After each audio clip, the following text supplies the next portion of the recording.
El progreso de la infelicidad se llama esto. ¿Qué entendemos por felicidad?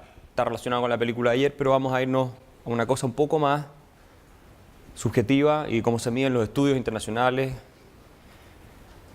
y otros análisis, y básicamente tiene que ver con, muchas veces, con la definición que cada uno tiene de si está bien o está mal, de cómo se siente. ¿Ya? Muchos estudios se hacen así, sobre la base de ¿cómo te sientes? ¿Eres una persona feliz realmente? ¿Son una persona feliz ustedes? ¿Son personas felices realmente? Algunos dicen sí, otros dicen mejor no entremos por ahí. No es tan fácil. No es tan fácil para nadie decir sí. No, para nadie es tan fácil. ¿Ok? Déjeme mostrarle primero unas estadísticas generales, indicadores. Está según la Organización Mundial de la Salud, la tasa de suicidio en el mundo. Esta es la tasa de suicidio en el mundo desde la década del 50. Ha subido hasta la década de los 2000. En mujeres y en hombres muchísimo. La tasa de suicidio. ¿Ok? Este no es un indicador absoluto y obviamente hay algunos países en los que ha caído y otros en los que ha subido. Este es un promedio. No, esto no es que en todos los países el suicidio ha subido, no es así. ¿Ok? Pero no deja de llamar la atención, ¿cierto? Uno diría, tanto progreso, hemos visto desde la década del 50 en el mundo, tanta reducción de la pobreza, y esto llama la atención.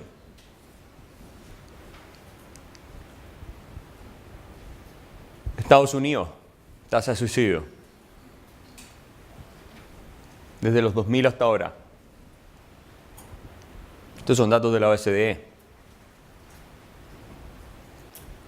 No quiere decir que nunca antes en la historia estuvo así, de alto, ojo. Lo curioso, lo interesante, es que si uno analiza la evolución, uno esperaría que en la medida en que las sociedades van avanzando, hay ciertos problemas que se van reduciendo. Sabemos que, por supuesto, la tasa de suicidio tiene que ver con problemas de salud mental, eso está claro, en general, en la mayor parte de los casos. Dense cuenta. ¿Ven? Últimos 20 años prácticamente. Esto es algo que se está discutiendo muy fuertemente en Estados Unidos. Se ha disparado. Y últimamente se ha disparado las tasas de suicidio entre mujeres jóvenes en Estados Unidos. Entre un 80 y un 100%. 60 y 100%. De mujeres de la generación de los que están acá. Después vamos a entrar a analizar por qué. Esto es Chile. Esta es la tasa de suicidio en Chile. También datos que yo saqué de la base de datos de la OCDE. Si bien es cierto, acá se experimenta una bajada, vean esto, la tendencia.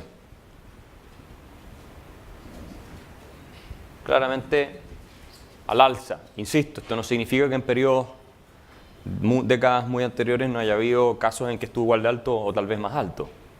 Se puede decir, pero en los últimos tiempos uno podría decir que había una tendencia y que se está empezando a revertir, se revirtió ahí un poco y ahí vuelve a subir. ¿Okay? También investigando me di cuenta que es un tema que se está discutiendo entre profesionales de la salud mental, el asunto de los suicidios en Chile, que hay un problema y hay un tema. ¿Okay? Insisto, hay países, muchos en la OCDE, en que esto ha caído. Esto no es así en todas partes. Estoy poniendo algunos ejemplos que son, me parece, más emblemáticos. ¿Ok? Aquí tienen un análisis de la tasa de suicidios, ¿no es cierto? Por edad, o sea, dónde afecta más, la edad, digamos, de las personas que se suicidan, y por el nivel de ingreso de los países. ¿Ok? Aquí como que los colores no se distinguen mucho, pero lo que está claro del gráfico es que en los países de ingresos más bajos, medios bajos, las tasas de suicidio son más altas. ¿Cierto? Son datos de la Organización Mundial de la Salud. Entonces ahí hay un tema. No en todos, por supuesto, esto no es una regla absoluta, estos son promedios.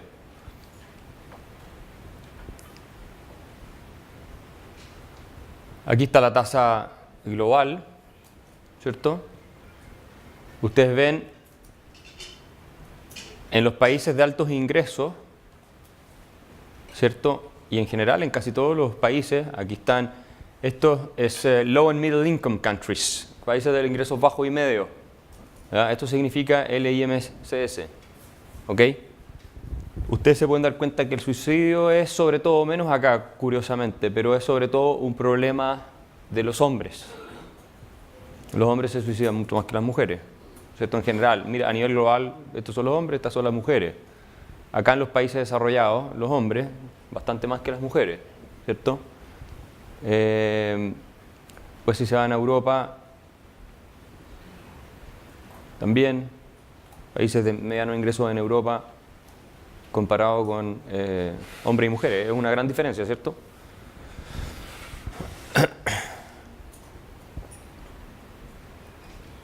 La depresión, sin embargo, es mucho más... Mira, acá parece que están medio confundidos, pero...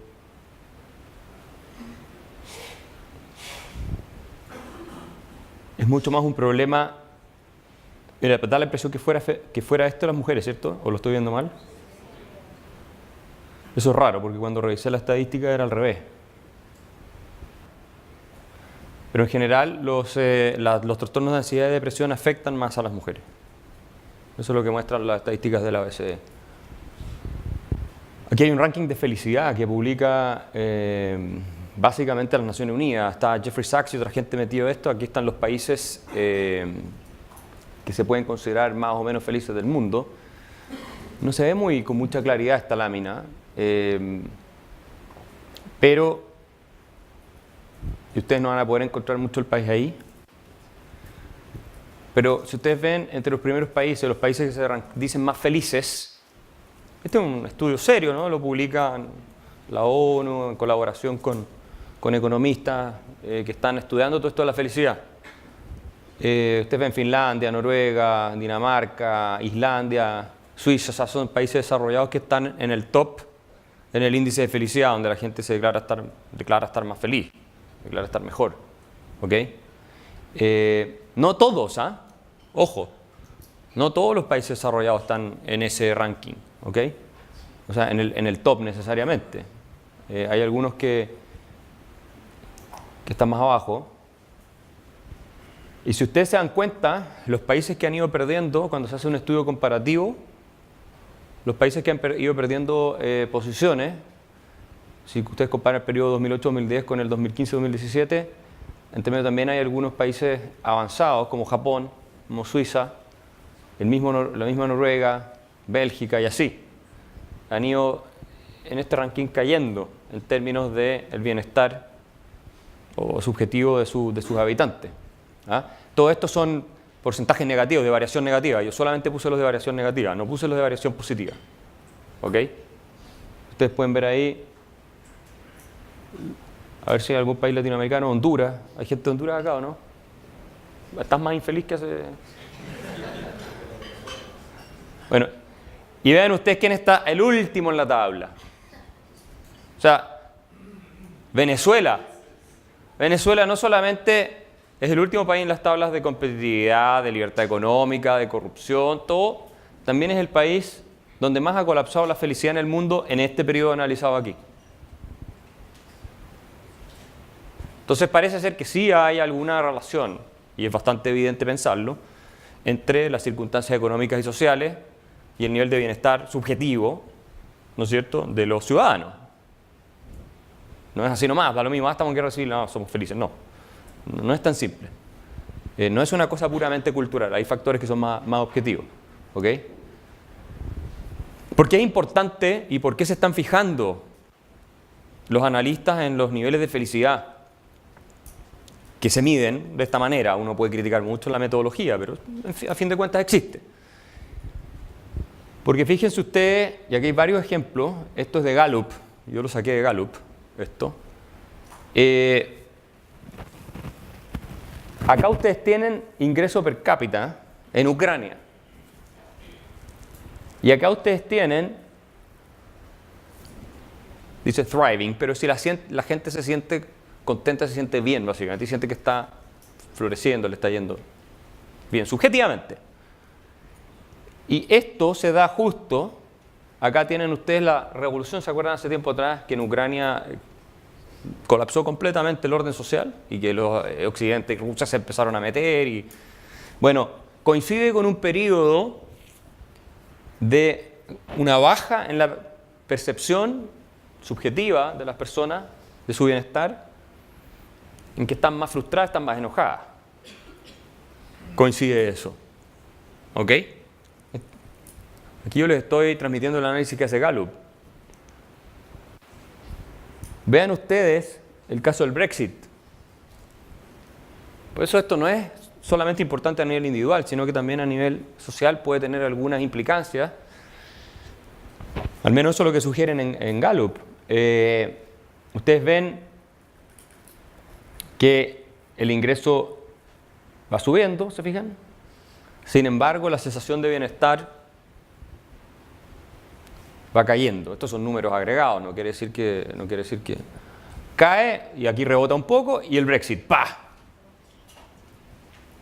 No quiere decir que sea la causa, pero evidentemente los factores, si quieren llamarlos psicosociales, juegan un rol en todas estas cosas. Los movimientos nacionalistas un poco más duros y todo empiezan a surgir capturando mucha ansiedad, frustración de las personas. Eso es algo que es sabido. ¿Ok? Entonces aquí tienen ustedes un caso bastante interesante que es el del Brexit. Donde la gente dijo, ¿saben qué más? Váyanse al carajo. Y votó por abandonar la Unión Europea, choqueando al mundo completo, porque nadie pensó, esa es la verdad, que los ingleses iban a irse. Bueno, algunos creíamos que se iba a ir, pero por otras razones. Y aquí tienen ustedes Egipto. Aquí son ejemplos un poco distintos cada uno, pero tienen el caso de Egipto, ¿cierto? Donde ven el ingreso y da la impresión que los colores igual están invertidos. Pero este obviamente es el ingreso. El ingreso agregado, porque puede haber grupos que estaban más desaventajados, o sea, esto es todo una cosa promedio. El ingreso va subiendo, sin embargo los niveles de felicidad que declaran tener los egipcios cae, y cae de manera muy importante. Y acá se produce el famoso el Arab Spring, la primavera árabe, que termina tumbando el gobierno y que después termina en un caos bastante difícil de ordenar hasta que se estabilizó. Entonces este tema de la felicidad no es solamente, insisto, una cuestión así de media esotérica, de individual, de cómo vamos a estar mejores, sino que tiene implicancias importantes desde el punto de vista político. Yo creo eso. Hay gente que tal vez me va a decir que no tiene nada que ver, no lo sé, pero yo creo eso. Creo que el análisis de Gallup, cuando lo hace en ese contexto, porque en ese contexto lo hacen, apunta a algo, hay algo ahí, al menos, algo que vale la pena estudiar. Entonces, para ir entrando más en el tema de fondo, este era un contexto muy general, para entrar en el tema de fondo, yo no soy obviamente un experto en psicología de la felicidad, así que yo lo que les puedo transmitir a ustedes es lo que yo he estado estudiando, lo que he leído, lo que he conversado, es un tema que vengo siguiendo hace bastantes años, y uno de los autores predilectos en esta materia, para mí al menos, y de los más preclaros pensadores sobre el asunto de la felicidad, es un profesor de la Universidad de Nueva York, de la Facultad de Negocios, que se llama Jonathan Haidt, que hoy día es un verdadero rockstar a nivel internacional. Ha sido Foreign Policy, lo nombró uno de los intelectuales, de los 100 intelectuales más top del mundo, más líderes del mundo hace poco tiempo, hace un par de años en realidad. Y él tiene este libro, tiene varios otros escritos, que se llama The Happiness Hypothesis, la hipótesis de la felicidad. Yo veo que mis editores de la FP me cambian las fotos, pero está bien, el libro sale bien. Pero esto, ¿qué es lo que distinguen ahí ustedes? ¿Qué más? ¿Cierto? Es un elefante con una persona que va nadando en el mar, ¿cierto? Esto es agua. no queda muy claro por la posición de la portada, pero es un elefante. Ahí está. Es un elefante que va nadando en el mar. Y ustedes saben que los elefantes son extraordinarios nadadores, ¿cierto? Son conocidos por ser extraordinarios, nadan kilómetros. Bueno, yo voy a continuación contar algo de lo que dice Haidt en este libro, pero también lo voy a complementar con varios otros estudios que han ido apareciendo sobre la materia de la felicidad y que me parece que son muy reveladores y de los cuales ustedes, así que pongan atención, no miren el celular nada, porque después de esto van a salir pensando, de los cuales van a poder extraer lecciones interesantes, no solo desde el punto de vista del análisis general, yo creo también desde el punto de vista personal. ¿Ya? Esto a estas alturas se ha convertido en una ciencia, esto ya no es una cosa esotérica, el tema de la felicidad. Esto se está estudiando de manera bien rigurosa, ¿ok? Incluso con escáneres cerebrales, se mide la cantidad de cortisol en la sangre de las personas, etcétera, etcétera. O sea, hay varios experimentos para ir viendo. Lo primero, les recomiendo leer este libro, porque es extraordinario. Y es un excelente tratado sobre el tema, donde Jonathan Haidt lo que hace, vean lo que dice aquí, Finding Modern Truth in Ancient Wisdom, o sea, encontrando la verdad moderna en la sabiduría antigua. Él recorre a los filósofos, los pensadores de las distintas culturas y religiones y los ilumina, ¿cierto?, con los nuevos estudios sobre la materia. Bueno, ¿qué es lo primero que hay que entender desde el punto de vista de la psicología humana? Nos dice Haidt. Lo primero que hay que entender es que nuestra mente está dividida en dos. La de todos ustedes, la de todos nosotros, de todos los seres humanos. Está el elefante, que es la estructura más básica de nuestro cerebro, más primitiva si ustedes quieren, es nuestro aparato emocional. Nuestro aparato emocional. Con algunos conversábamos ayer sobre que había que apelar a las emociones para que las ideas de la libertad tuvieran más éxito. Bueno, esa es una intuición correcta. Y cuando ustedes ven a la gente reaccionar de manera tan agresiva y tan categórica por muchos temas en los medios, en las redes sociales, porque lo que está hablando de ellos es su parte más emocional, más impulsiva. ¿Okay? Bueno, entonces tenemos esa parte y tenemos el razonamiento consciente dentro de la mente también. O sea, somos capaces de frenarnos, reflexionar sobre una cosa, analizarla y procesarla. ¿Ok? Entonces, ¿por qué un elefante? ¿A quién se le ocurre? ¿Por qué esta figura?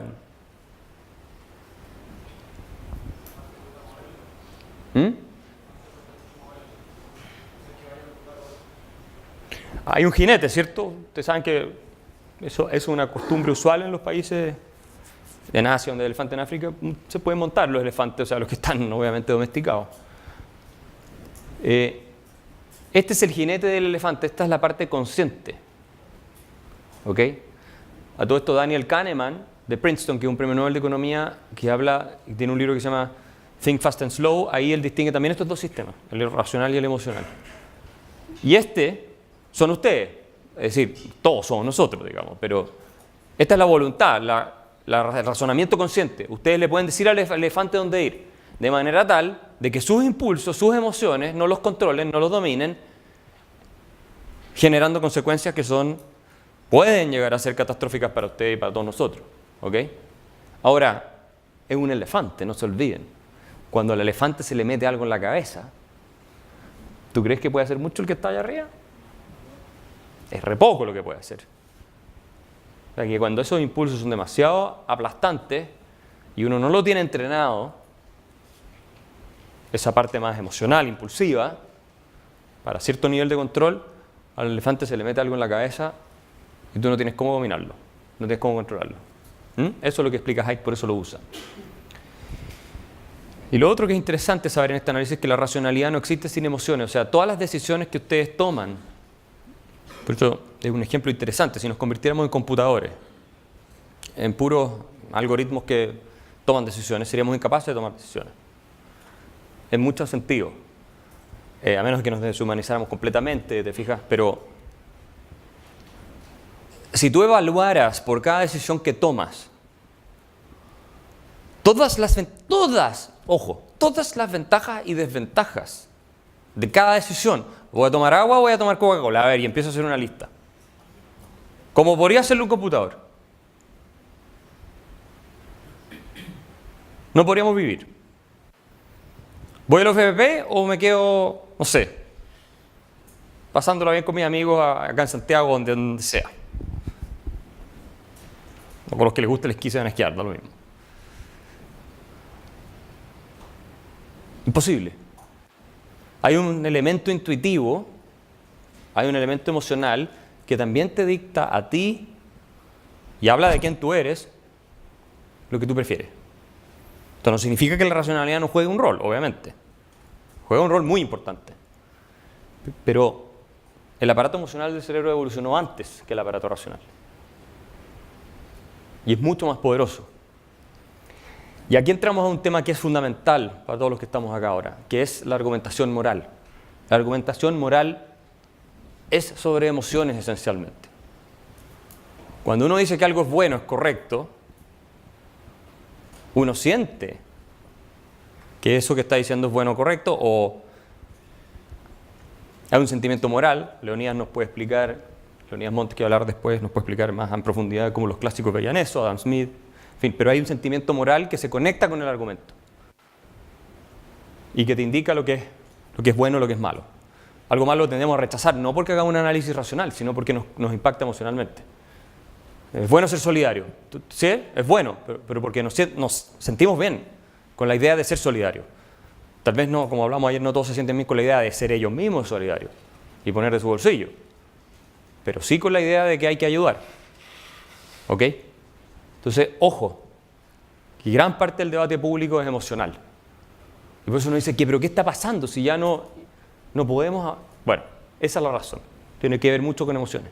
Y otra cosa que es importante es al ser humano las cosas negativas le afectan más que las positivas. Las malas noticias pegan 10 veces más que las buenas.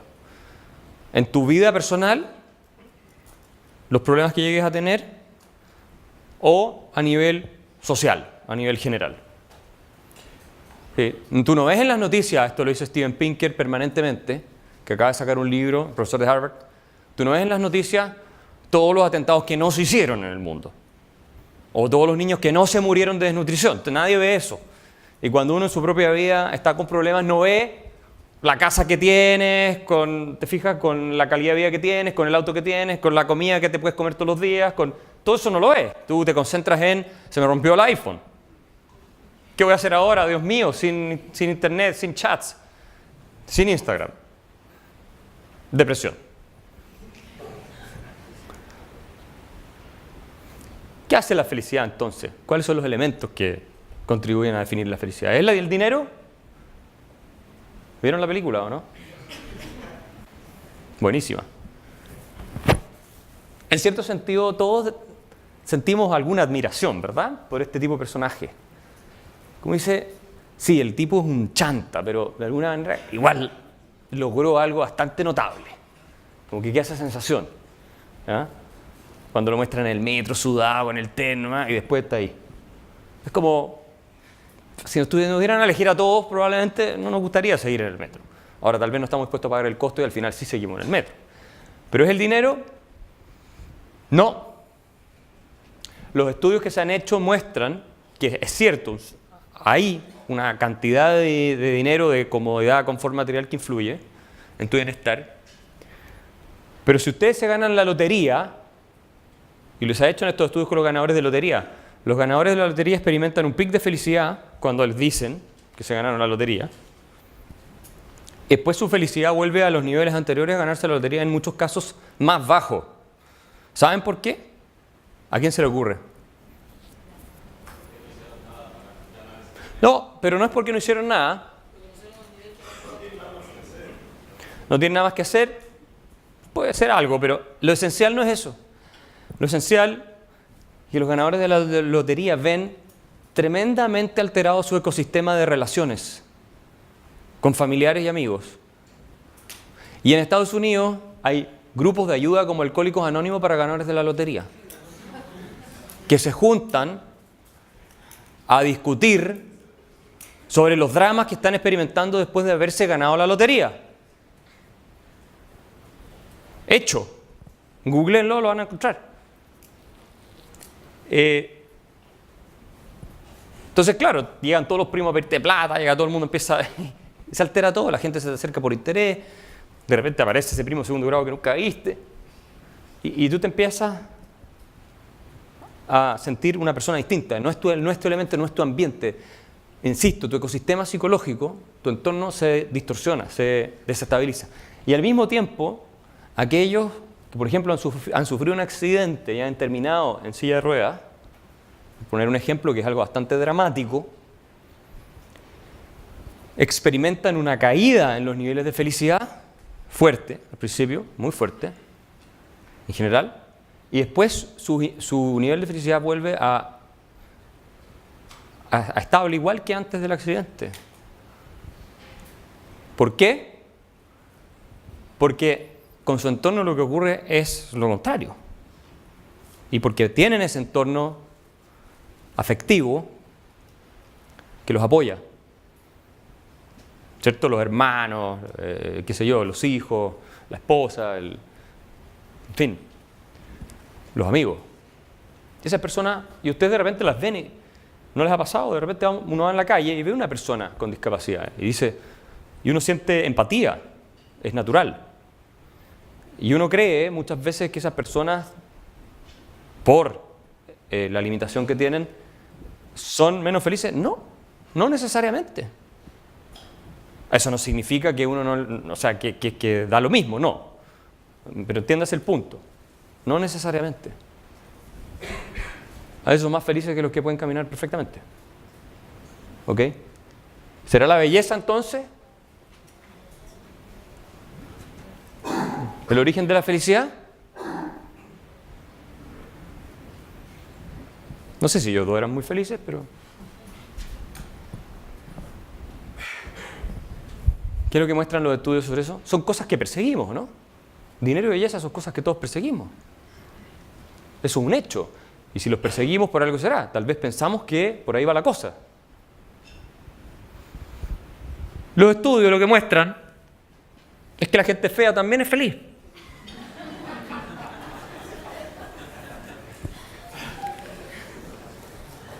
En promedio, la gente muy linda no es más feliz que la gente que no es muy linda. En promedio. Lo que sí, estos se ven re felices por lo demás. Lo que sí es que hay ciertos niveles de intervención estética que incrementan la felicidad a nivel individual. Cuando una persona... eso viene después, me cambiaron la foto. Cuando una persona tiene, no sé, se opera la nariz para que la nariz sea más... sí, en fin, implantes de mama, ese tipo de cosas. Hay muchas personas que sí les incrementa la sensación de bienestar. ¿Ok? ¿Qué hay del placer? El sexo. ¿Será eso? Sé que aquí a nadie le interesa, pero bueno, voy a tener que hablar igual. ¿Quién vio la película? ¿Alguien vio la película de Grey o no? La verdad es que también en eso los estudios te van mostrando que aquellas personas que se dedican a las actividades más hedonistas de placer inmediato, en general son más infelices que las que realizan actividades que tengan sentido. Especialmente, este es Viktor Frankl, un libro muy famoso que se llama El hombre en busca del sentido, tal vez algunos de ustedes lo han leído. Especialmente que aquellas que practican actividades en que se ejerce la gratuidad, es decir, el darle a otros sin recibir nada a cambio. Esa es una de las actividades que más feliz hace a la gente desde el punto de vista de su bienestar subjetivo. Más que gastarte la plata a lo lobo de Wall Street. ¿Ok? Que como ustedes ven en la película, interesantemente termina bien destruido, con las drogas y todo, termina al final en la cárcel, prácticamente. Vamos entonces a los componentes de la felicidad. Hay un factor esencial que determina la felicidad de los individuos,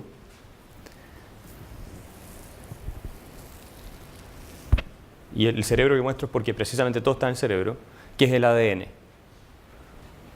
Hay un componente de la felicidad que es genético y sobre el que ustedes no pueden hacer nada. Sobre el que todos no podemos hacer nada. Ojo, es un componente, no es toda la historia, pero es un componente muy importante. La felicidad está en el cerebro. ¿Ok? Y en parte tiene que ver con un área del cerebro que es el córtex frontal. Jonathan Haidt habla del cortical lottery, de la suerte que tú tienes en la lotería natural de cómo salió tu cerebro. Y la estadística que él menciona es que el 50-80% de la felicidad, según diversos estudios, es por genética. Ustedes pueden no creerlo si no quieren, pero al menos los estudios están mostrando eso. ¿Ok? Ahora, eso no significa que estás predeterminado o determinado, ojo. ¿Ok? Y esto es bien interesante. Si ustedes en el córtex frontal les han hecho escáner incluso a bebés, ¿no es cierto? Ven que las ondas vienen mucho más intensas por el lado izquierdo. Esas personas después tienden a desarrollar menos depresión, tienden a tener menos ansiedad, etc. Incluso en los niños chicos, los bebés, los que tienen en el lado derecho más activados, tienden a llorar más, por ejemplo, cuando los separan de la mamá. Son más proclives a sentir esa angustia. ¿Cuáles son las recomendaciones? Que todos tenemos un cierto potencial de felicidad que podemos desarrollar, llevar al límite, ¿cierto? Terapia cognitiva. Los pensamientos negativos son grandes responsables de la infelicidad de las personas. No me la puedo, no soy capaz, el mundo no me quiere, Dios me odia, jamás me resulta nada. Todo ese tipo de cosas que todos los seres humanos nos pasan, entran en un loop, un feedback loop, en que el pensamiento negativo alimenta la emoción negativa alimenta un nuevo pensamiento negativo, le da más fuerza y así de ahí no sales más. Entonces la terapia cognitiva lo que hace es enseñarte a pensar de otra manera, de manera tal de romper ese círculo vicioso, utilizando tu aparato racional. Otra cosa que es importante, y es en este mismo contexto, desafiar los pensamientos automáticos. Esto de que siente al tiro algo negativo cuando pasa algo. No. Hay ciertos estímulos que a uno le generan reacciones negativas. Hay que repensarlas, hay que darle una vuelta. No hay que dejarse llevar inmediatamente por la emoción negativa. No hay que interpretar inmediatamente las palabras de alguien que está hablando contigo en su peor sentido. Tal vez hay que darle un poquito de buena fe, ¿no es cierto? Como en el caso de los bingos, por ejemplo. Porque esto también se aplica a nivel político, ¿cierto? ¿Cómo agarramos e interpretamos lo peor de lo que dijo la persona para poder generar un escándalo? Bueno. Y otras cosas que se recomiendan, caminar, esas cosas simples ayudan muchísimo a incrementar los niveles de bienestar. Bueno, y en el caso más extremo ya es simplemente el tema de las pastillas. Voy a avanzar más rápido. Factores que se han probado externos contribuir fuertemente a la felicidad. Un buen matrimonio. Un buen matrimonio es uno de los factores de mejor predictibilidad en términos de felicidad subjetiva. Ahora, la relación podría ser inversa, podría ser que la gente que es feliz se casa y tiene buenos matrimonios y no, pero esto se discute. Pero en general tener un buen matrimonio es una forma de incrementar la felicidad subjetiva. Los seres humanos somos muy malos para adaptarnos a la soledad, muy malos. La gente que cree, no, yo voy a vivir ahora solo para toda la vida y todo, normalmente, hay excepciones por supuesto, pero por regla general, esas personas terminan con serios problemas de salud mental y física. Ojo, la religión. Las personas más religiosas en promedio son más felices que las que no lo son. Hasta ahí los ateos, con su pragmatismo. Y yo soy agnóstico, yo no soy una persona religiosa. Pero los estudios te muestran que la gente que tiene un sentido de trascendencia, que tiene una conexión con algo que va más allá, que forma parte de estas comunidades religiosas donde se ve la cara con otra gente, donde participan juntos, hacen un esfuerzo en común, en fin, en promedio tienen niveles de felicidad más altos. ¿Okay? Bueno, perseguir metas de corto plazo, estas son cosas un poco de sentido común. No tanto es que cuando tenga, no sé, el doctorado de Harvard o de no sé dónde voy a ser feliz. No, eso no es la forma. ¿Eh? Es el proceso. Y lo que les decía, objetivos menos materialistas en la vida, actividades de gratitud y generosidad. Y lo otro, si van a gastar plata, este es un consejo que dan los psicólogos que estudian estos temas, gástenla en experiencias mucho más que en bienes materiales para obtener estatus. No se compren el Mercedes GLA 220D que cuesta 25 millones de pesos, ahora está en descuento en la Kaufman. No, gástense la plata viajando. Hagan experiencias. Si les sobra, bueno, da lo mismo, porque no tienes un costo de oportunidad. Pero no es la realidad de la mayoría de las personas. Las experiencias contribuyen mucho más a la felicidad que comprarse el reloj de $10.000 para mostrarle a todo el resto que a mí me va bien o andar en el auto caro. Es una muy mala política desde el punto de vista de la felicidad personal, gastar la plata para mostrar estatus. Es una cuestión de puro ego nada más. ¿Okay? Factores de infelicidad externo, bien rápido. El ruido. El ruido es algo que nos genera mucho estrés. Vivir en zonas ruidosas de la ciudad es algo que genera mucho estrés. Eso te afecta tu estado de bienestar en general. No a todo el mundo, pero a mucha gente le pasa en promedio es así. ¿Okay? Por eso es mejor no vivir en zonas de la ciudad muy ruidosas. El tráfico, el commuting, como se dice en inglés. El commuting, pasarse 2 horas en un tráfico para ir al trabajo, volver 2 horas después, eso es terrible. También afecta mucho, se han medido los niveles de cortisol de la gente que llega a la oficina después de estar viajando mucho rato y son mucho más altos de las personas comparado con las personas que se van caminando. ¿Okay? La vergüenza. Cuando tú tienes aspectos, ¿cierto? Lo mencionamos ya, de tu apariencia que son un poquito incómodos o que no son muy estéticos, bueno, tú lo puedes arreglar y eso disminuye, está probado que en muchos casos disminuye la ansiedad y la depresión. Y puse el tema de los pechos no por nada sesgado, para que no me vengan a acusar aquí, viste, aquí está tu patriarcado, no. Es porque en las estadísticas, porque la veo allá riéndose a nuestra... ¿ah? Es porque las estadísticas muestran que la operación que más efecto tiene, según esto lo cita Jonathan Haidt en su libro, que más efecto tiene sobre bajar niveles de depresión y pecho es esta. Sobre niveles de depresión y ansiedad. Es la de los pechos. Eso. Bueno, las malas relaciones es lo peor. Nada es peor que tener malas relaciones permanentes. Nada. El que esté en una relación de pareja que sea tóxica salga mañana. No, de esta charla sale y le manda, terminamos. Total, acá en la UFPP voy a conocer a alguien más. Esto es lo peor que te puede pasar. Nada destruye más la felicidad de una persona. Nada que una mala relación. Es decir, una mala relación de pareja o bien en el trabajo tú tienes un jefe que te hace la vida imposible, un compañero de trabajo con el que te peleas todos los días. Eso es terrible. Hay que alejarse, ¿no? Y otra cosa, y aquí voy a parar un poco, un minuto porque me van a retar después. Las redes sociales y las pantallas. Las redes sociales están probando y demostrando ser malísimas desde el punto de vista del bienestar subjetivo. Malísimas. Hay una serie de estudios, especialmente en los niños que se están exponiendo a pantalla de vida, a los cabros a los 5 años le pasan el celular para que deje joder y se pone a jugar ahí. Le están haciendo un tremendo daño a largo plazo cuando eso no es controlado, ¿no es cierto?, en el tiempo. Desde el punto de vista del desarrollo de su cerebro, el punto de vista de la ansiedad. ¿Cuántos acá tienen Instagram? Un desastre. Todos tienen Instagram, un desastre. Instagram es una de las redes sociales que más ha influido, especialmente en el caso de las mujeres, esto lo muestran los estudios, a incrementar los niveles de ansiedad y depresión. Y está correlacionado con el alza de la tasa de suicidio en Estados Unidos en los últimos años, radicalmente en el caso de las mujeres jóvenes, que ha subido mucho más, la de los hombres más o menos se ha mantenido estable. ¿Okay? Así que ojo con ese tema. Las redes sociales pueden ser instrumentos de trabajo, uno los puede usar de vez en cuando, pero hoy en día con estos teléfonos la verdad es que somos esclavos de las redes sociales. Estamos todo el rato y hacemos el tour. El Facebook, el Instagram, el Twitter, el mail. A los 2 minutos, el Facebook, el Instagram, el Twitter, el mail. ¿Es así o no? Es así.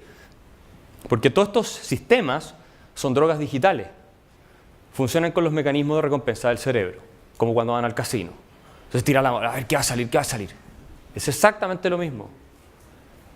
Terrible, eliminen todas esas aplicaciones de su celular. En serio, lo mejor que pueden hacer. ¿Qué es lo más importante? Esta es una académica que a mí me gusta mucho, Susan Pinker. que hace un tiempo publicó este libro de Village Effect, ¿cierto? How face-to-face contact, cómo el contacto cara a cara can make us healthier and happier, nos puede hacer más sanos y más felices. No es el tema de conectarse a través del Twitter o a través del WhatsApp o el WhatsApp Call. Nuestro cerebro está hecho y evolucionó para el contacto cara a cara.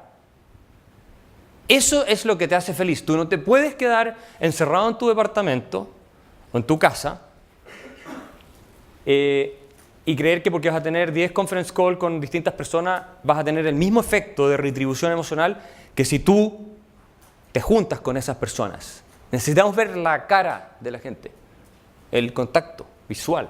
Y no solamente de tus seres más cercanos, amigos y familiares, sino la pequeña charla que tienes con el conserje del edificio, que tienes con la gente que de repente te cruza, que uno tiene su rutina, se encuentra con personas. Pero eso es muy sano, es muy bueno.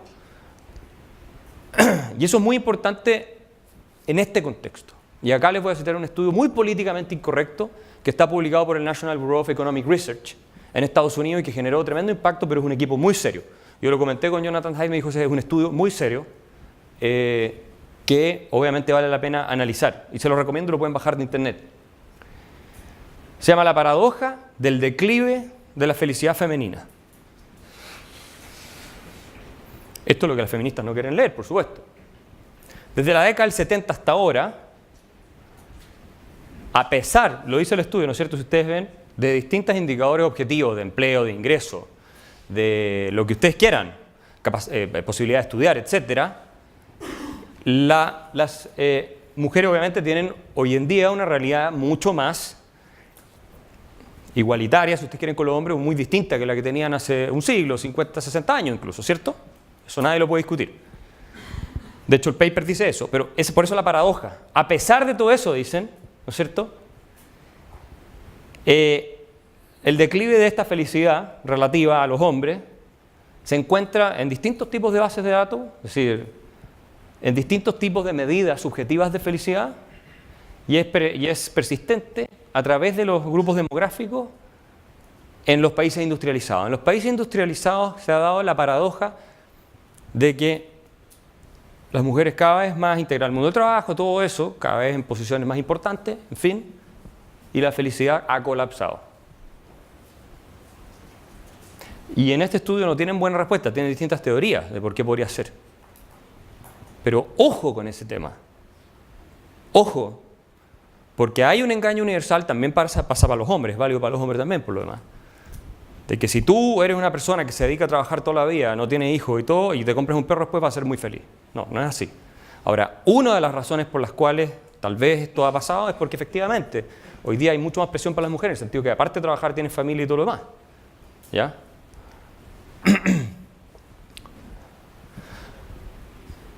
Pero, 5 minutos más, pero lo esencial lo dice Camille Paglia, la feminista de Yale, es la soledad. Y acá hay un estudio de Harvard que se publicó hace poco tiempo, la soledad que está afectando a hombres y mujeres, pero a las mujeres está afectando mucho más fuerte. De hecho, de acuerdo a ese mismo estudio que les citaba, las mujeres son más infelices que en la década del 70, y no solo son más infelices que en la década del 70, en estos países industrializados, son más infelices que los hombres.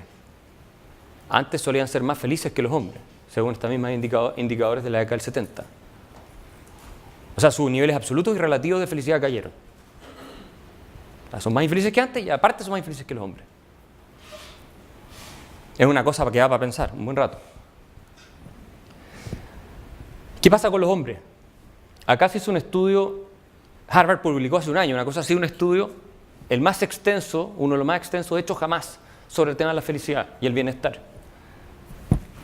Partió en 1938, imagínense ustedes, esto en plena Gran Depresión en Estados Unidos. De los 268 hombres que partieron en el grupo, solo 19 sobreviven, obviamente ya son muy viejos, y los investigadores que partieron esto se iban muriendo porque obviamente envejecían, pero había otros que seguían con el estudio, ¿ya? Que tomaban su lugar. Es uno de los más largos de la historia, y en los 70 se agregaron otras personas, entonces la base de estudios se agrandó, se incrementó, ¿ya? Residentes de Boston, y también incluyeron a sus hijos, a los hijos del grupo originario, ¿ya? La conclusión central del estudio, ¿ok? De todos los factores que hemos discutido, de todo, ¿qué es lo que más feliz hace a los seres humanos? O sea, lo que más, el predictor de una mejor salud, porque en realidad esto ya más que felicidad, un tema, lo que ellos trataron de hacer es qué factores permiten predecir quiénes van a vivir de mejor manera, desde el punto de vista de la salud física, pero también mental. Por eso es un estudio sobre salud, ¿cierto? En estas dos dimensiones, pero física sobre todo, y dice, miren, las relaciones cercanas, más que el dinero o la fama, son las que mantienen felices a las personas a lo largo de sus vidas, reveló el estudio. Esto yo lo saqué de la Universidad de Harvard, de la página donde ellos promocionan el estudio. Esos lazos protegen a las personas de los descontentos de la vida, ayudan a retrasar el deterioro mental y físico y son mejores predictores de vidas largas y felices que la clase social, el cociente intelectual o incluso los genes. Ojo con lo que mencionamos al principio, por eso no estamos determinados. Ese hallazgo resultó ser cierto en todos los ámbitos, tanto entre los hombres de Harvard como entre los participantes de la ciudad. La clave son las relaciones humanas. La familia, las amistades y los contactos sociales que uno puede tener. Esa es la clave de la felicidad, la más importante, no es lo único, hay muchos factores. Tanto así que para las probabilidades de mantenerse vivo en el tiempo, este es el ranking. Ustedes dirían, el aire limpio, Santiago, nosotros que estamos respirando puras cuestiones tóxicas, una nube asquerosa en estos días. No es lo más importante. La hipertensión tampoco. Los que son medio de sobrepeso, olvídense. El ejercicio, los que son deportistas, olvídense. Eso no es lo más importante. Y ayuda, por supuesto, pero no. Los que han sido sobrevividos a un infarto, tampoco es lo más importante. La vacuna esta para la influenza, tiene influencia, pero no tanto. Alcohol, pueden darle con todo mañana y hoy día en la noche, ¿ven? No van a cortar sus vidas necesariamente por esto. Fumar, esto ya empieza a importar un poco más. Esto ya empieza a importar, pero tampoco es lo más decisivo. Vean ustedes, lo más importante es tener relaciones cercanas con gente y la integración social, no ser un excluido, un paria, ¿verdad? Por los grupos sociales. Y aquí es donde también las redes sociales, el Instagram y todo eso está jugando un rol muy importante porque hoy día la desintegración no es como antes, que era no te invitábamos a tal parte o no eres parte del club. Hoy día te desintegran a través de las redes online porque tú te enteras absolutamente de todo. Si es que se hizo una fiesta y no te invitaron, tú lo sabes. Entonces, la magnitud del impacto es mucho más grande. Una última palabra sobre el amor de pareja. Vamos a cerrar con esto. Se han hecho encuestas sobre el amor romántico en 166 culturas de todo el mundo para determinar dónde existe esta idea del amor romántico. La que nosotros vemos en Disney, esa.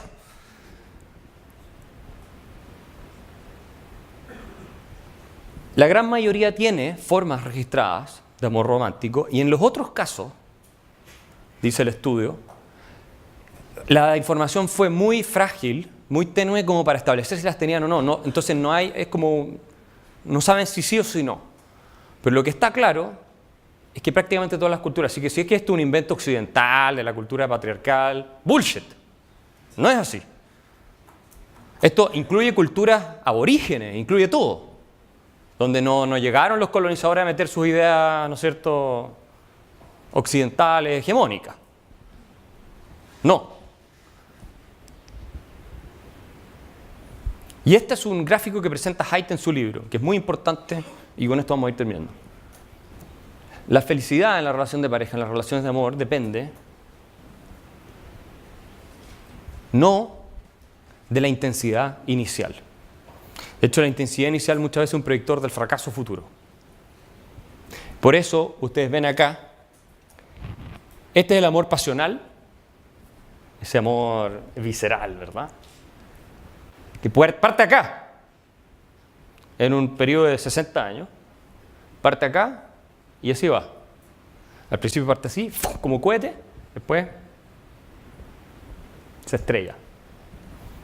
Y es pura pasión. Hay una cosa que no es tan de fondo, una cosa más impulsiva, ¿verdad?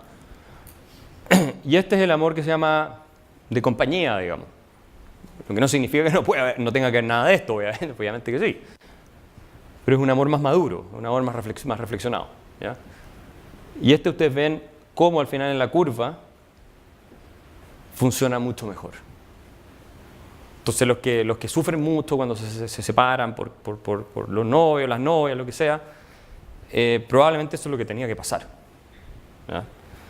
Y a la larga, cuando encuentren esto, y esto no es fácil tampoco, o sea, nada es fácil, no es ese el punto. Eso es lo que es más gratificante y sostenible. No lo otro es una cosa más fugaz. Entonces, esta es la última gráfica. Esta es la ecuación de la felicidad. Anótenla. Es más importante que la de Einstein. Aunque la de Einstein era más elegante. Esto, formulado también por Jonathan Haidt.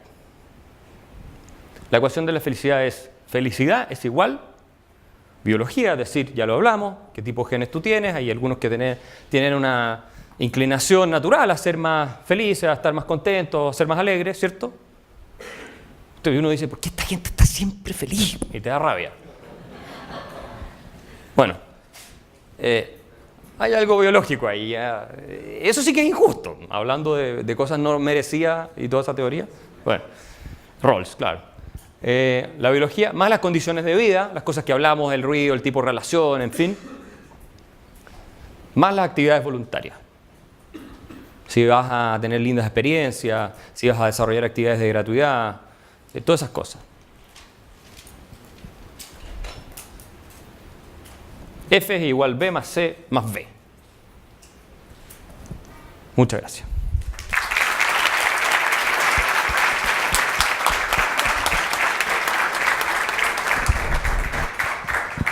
Bueno, chicos, vamos a realizar un par de preguntas. ¿Alguno quedó con alguna duda? Vamos a partir por acá. Por favor, de pie. Bien pegado al... Hola, buenas, Axel. Habla Matías Gutiérrez. Yo creo que a todos los que estamos en la charla nos quedó más claro que las tasas de suicidio y que las personas se vuelvan infelices se produce sobre todo por la desconexión que nosotros tenemos debido a la era digital. Ahora mi pregunta va mucho más enfocada a la realidad y lo que nosotros podemos hacer para poder cambiar la sociedad. ¿Qué nosotros podemos realizar para disminuir esos niveles de infelicidad a nivel social? O sea, es uno de los factores, no es el único, esto no es monocausal, es más complejo, pero ciertamente las redes sociales son un tema que se está empezando a discutir mucho ahora. O sea, lo primero, a mí me parece, es que cada uno vele por su propia higiene mental. Porque bájense una aplicación que les dice cuántas horas se han pasado mirando el celular al día. Hay una que no me acuerdo cómo se llama, pero está por ahí.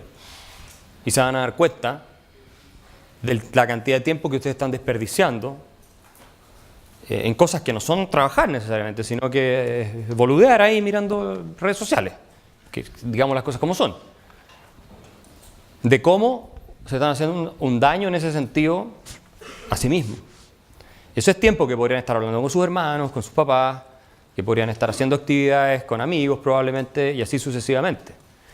O podrían estar caminando por último, aquí va a sonar como Deepak Chopra esta cuestión, pero no es la idea, pero mirando los árboles del parque, que es algo que es mucho más sano que estar pegado al Instagram tratando de ver qué está haciendo, ¿no es cierto?, el amigo o la amiga, no sé quién, o la persona que tú odias.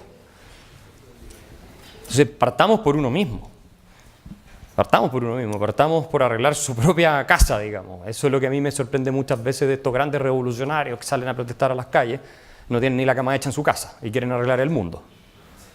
Entonces, yo lo he hecho, yo he eliminado algunas redes sociales de mi celular. De hecho, me compré otro celular que no tiene ni WhatsApp ni absolutamente nada.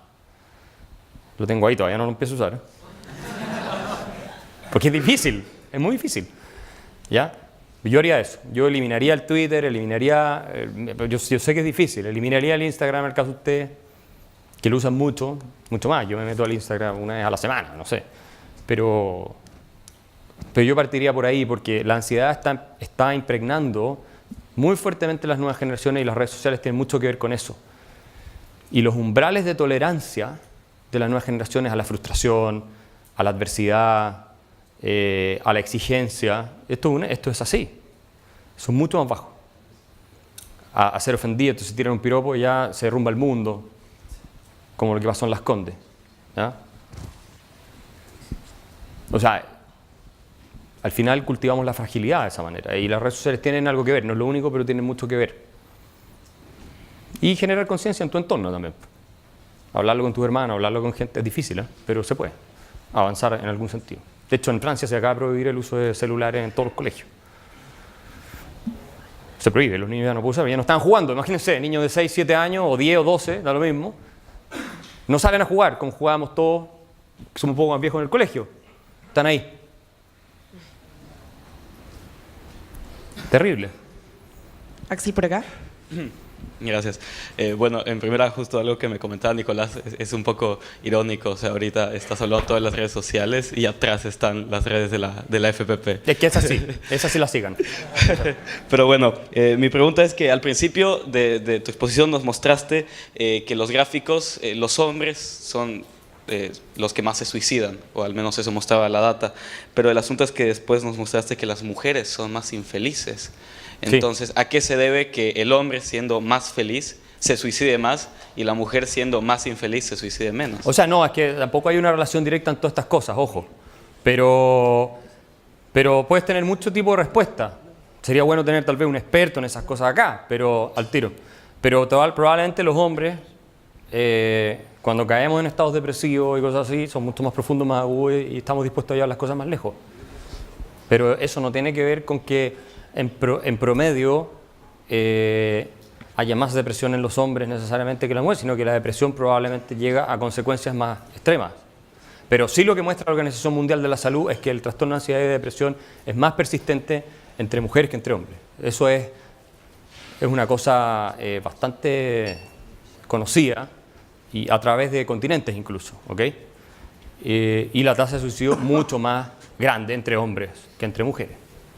Gracias. Una última pregunta por acá. Hagamos un par más porque si no va a haber rebelión acá. Hola, mi nombre es Josefina.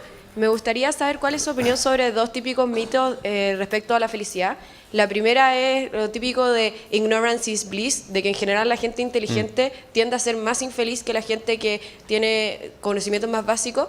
Y la segunda es cómo afecta el entorno en torno a los cambios climáticos en los sentidos de felicidad, porque yo he escuchado que, por ejemplo, por poner un ejemplo burdo, la gente de Inglaterra que recibe menos luz solar, que se oscurece a las 4 de la tarde, o la gente de Irlanda tiene a tener tasas de suicidio más grandes que otros países donde, por ejemplo, en Brasil se vive a la luz solar y a la playa y eso los tiende a ser más felices.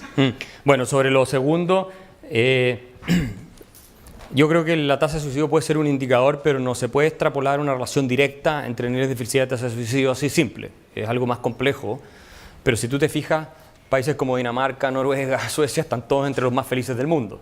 Y de hecho Dinamarca, hace poco leí un artículo, es el país donde la gente se declara más feliz del mundo y no digamos que el clima los acompaña mucho.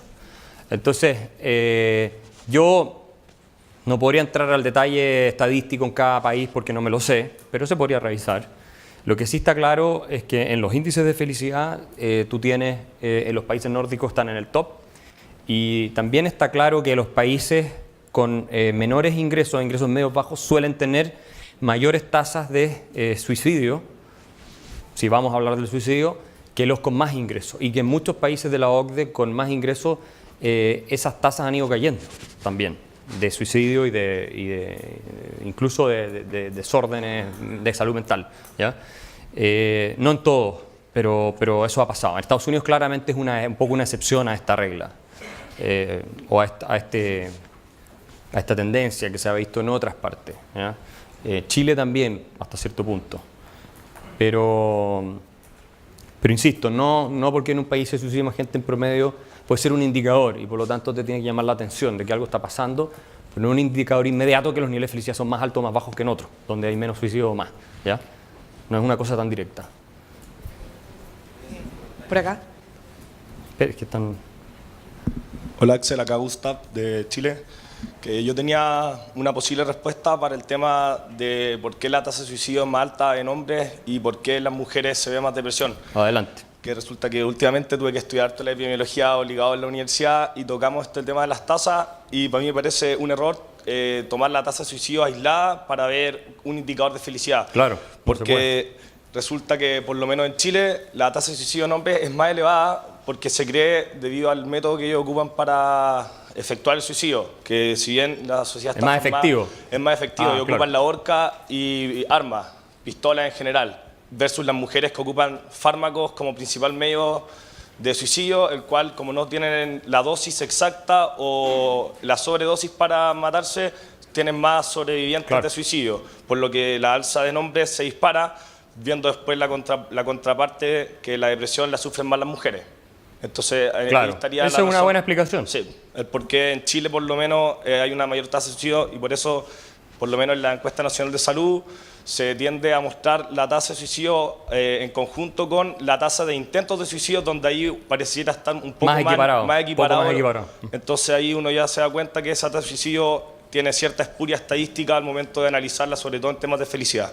Cuando el hombre nos queremos suicidar, de verdad vamos a suicidarnos. Es como radicales en todo. La pistola, no las pastillas, ahí ¡pah! Tal vez hay algo ahí, una diferencia también en ese sentido, que son, cuando llegas a ese punto ya de verdad tomas la decisión de frentón. Que sea más categórica en el caso del hombre, tal vez. ¿Quién más estaba? Acá había uno, sí. Con respecto a lo mismo que acaban de comentar, bueno, yo estudio psicología y otro factor que también es influyente es que en general las mujeres tienen mucha mayor aceptación a los problemas o las enfermedades de, por ejemplo, los trastornos mentales más que los hombres. Existe un mayor nivel de aceptación. Por lo tanto, por eso mismo puede influir el hecho de que las mujeres, al tener un mayor como aceptación hacia estas cosas, tienen mayor disposición también a tomar tipos de terapia. Y eso también, es un factor que también, influye mucho. también. O sea, tener depresión es un tema grave, es una enfermedad que puede padecer cualquier persona, por lo tanto merece un tratamiento como una terapia psicológica o psiquiátrica si es Y necesario. los hombres somos más reacios a eso. Sí, eso. Dejemos una última pregunta y Ya, terminamos. última pregunta y terminamos. Bien. ¿Vos sabés qué? Perdón. A mi ciudad en Corrientes llegó un economista con una charla de felicidad que se llama Martín Tetaz. No sé si lo conoces. Me suena, sí. pero no Muy lo bien. conozco. Cuestión que llega y plantea estas mismas estadísticas, pero las soluciones que él daba eran diferentes. Entre esas, habló sobre que quizá una propuesta para incrementar el nivel de felicidad sea reducir las horas de trabajo y que eso, bueno, quizá implica reducir la productividad, pero ¿de qué nos sirve ser productivos si no somos felices? ¿Qué opinas al respecto de eso? Mira, efectivamente hay evidencia que muestra, la Susan Pinker tiene un artículo sobre este tema bien importante, en el caso que se llama His Values or Hers, donde ella habla de, se enfoca en el caso de las mujeres, ¿verdad? Y el nivel de felicidad en las mujeres y todo. Y ella dice que aquellas mujeres que dedican más tiempo a actividades sociales paralelas, la vida familiar, no sé, con sus niños, con sus amistades, a juntarse, a pasarla bien, a conversar, en fin, cosas así, a tomar clases de piano, lo que sea, son más felices en general que aquellas mujeres que se dedican a trabajar tiempo completo. La razón, esto también es válido para hombres, pero es más, al parecer es más impactante en el caso de mujeres, es lo que les decía ahí, en el libro de Village Effect que ella escribió, que el contacto con otros, el hacer actividades recreativas, donde tú tienes tus comunidades afectivas sanas, es lo que te mantiene más feliz. Y por tanto, ella toma el caso de Holanda, y ella habla del caso de Holanda. En Holanda, la ley garantiza a todo el mundo, hombres y mujeres, que si tienen un trabajo pueden exigirle al jefe que les dé medio tiempo de jornada laboral, obviamente no por el mismo sueldo, pero que les dé medio tiempo y no te pueden echar, no te pueden quitar ningún beneficio. ¿Ok? El 75% de las personas que toman eso son mujeres. Los hombres en general son poco menos, mucho menos los que lo toman. Y aquí hay un tema que es evolutivo. las mujeres al interesarse más por personas y relaciones humanas, por un tema de cómo hemos evolucionado por miles de años, cientos de miles de años, que esta historia de que estemos en este edificio ahora es una cosa muy nueva, que no nos estemos muriendo de hambre es una cosa del último siglo, siglo y medio, no es más que eso. ¿Ya? Entonces, muestran niveles de satisfacción y felicidad más altos que en otros países como Estados Unidos, donde ya hablaban de las mujeres en general, son mucho más dedicadas al trabajo y hacen carrera. Y tienen mucho más estrés desde ese punto de vista, si lo quieres decir de algún modo, no sé. Entonces, son más solas, viven más solas. Tienen mucho menos tiempo para gozar con las comunidades de afecto, con amigas, con familiares, etc. Muchas veces ni siquiera tienen hijos. Esto le está pasando también a hombres, ojo, no es solo que mujeres, pero ellas se enfocan en las mujeres sobre todo. Entonces, lo que él dijo, y yo como liberal podría decir desde el principio, no, ¡qué estupidez! No, productividad. Pero si tú haces un análisis un poco más sofisticado, un minutito, porque me están diciendo que terminamos, no es una cosa tan desquiciada lo que él planteó. O sea, a mí no me parece tan malo. Pero tiene que ser una decisión personal. Cada persona debe tomar esa decisión en la medida de lo posible, ¿te fijas? Ahora hay mucha gente que no puede darse el lujo por los niveles de ingresos en países como Argentina y otros tal vez no lo permiten. Entonces, tienes ahí un problema. Pero lo que sí está claro, tanto para hombres y para mujeres, pero parece ser que en el caso de las mujeres es especialmente importante, es la vida en comunidades afectivas. Eso es algo que la Camille Paglia también insiste muchísimo. Entonces no es tan cierto eso de que si tú haces una carrera y llegas a ser gerente general de una empresa, donde aparte tienes que trabajar 24/7 y casi no tienes vacaciones, porque así es en el mundo competitivo. O sea, la gente no es así. Y Pinker lo dice, Susan Pinker dice esto. Y te quedas sin familia al final por tener carrera, no tienes hijos, nada, probablemente, no necesariamente, porque esto es promedios, esto no se aplica a todos los individuos. Tal vez hay mujeres y obviamente hombres que van a ser felices así, pero en promedio en general, lo más probable es que si te vas quedando solo vas a sufrir. Afectivamente eso te va a impactar en tu salud física, no solo mental, sino que física. ¿Ok? Y ahí la paradoja, con esto cierro, la paradoja de lo que habla Pinker, Susan Pinker, que dice, al final todo este feminismo, que está muy de moda y es bastante radical, lo que le está diciendo a las mujeres es, los únicos valores que importan son los de los hombres. Porque lo único que se valora, según este feminismo, es si las mujeres tienen poder, dinero y prestigio. Si tú eres una mujer que decidiste no seguir ese camino, porque prefieres tener familia, porque prefieres dedicarte a otras cosas, en este sector más radical te van a mirar en menos, te van a criticar. No, eso son los valores del patriarcado. La mujer con los niños, cuestión, eso es el valor del patriarcado, entonces eso es despreciable. Pero es curioso porque este mismo feminismo, lo dice Pinker, lo que promueve es valores típicamente masculinos, los del prestigio, el poder y el dinero. ¿Sí o no? Entonces dice, hay toda una presión. Es que entonces, ¿cuántas mujeres hay en los directorios? ¿Cuántas mujeres hay de gerentes generales de empresas? ¿Cuántas mujeres hay en los ámbitos de las ciencias duras? ¿Cuántas mujeres hay en el Silicon Valley? Ella habla de eso, de todo eso habla. Bueno, no es porque no las pueda ver, es porque muchas mujeres deciden, pudiendo tal vez estar ahí, que su vida es más importante que dedicarla solamente a estar trabajando, y el Silicon Valley es una máquina moledora de carne. Cuando tú te dedicas a la investigación y a todo ahí, no hay vacaciones, no hay nada. Vale la pena, hay muchos hombres que tampoco están dispuestos a hacerlo, pero hay más proporción de hombres dispuestos a hacerlo que tal vez de mujeres. ¿Se fijan? Entonces, léanse ese artículo porque es muy importante y muy interesante para entender el valor que tienen las comunidades afectivas dentro de la felicidad de todos los seres humanos, no solo las mujeres, pero también, especialmente, de las mujeres. Chicos, un fuerte aplauso para Axel.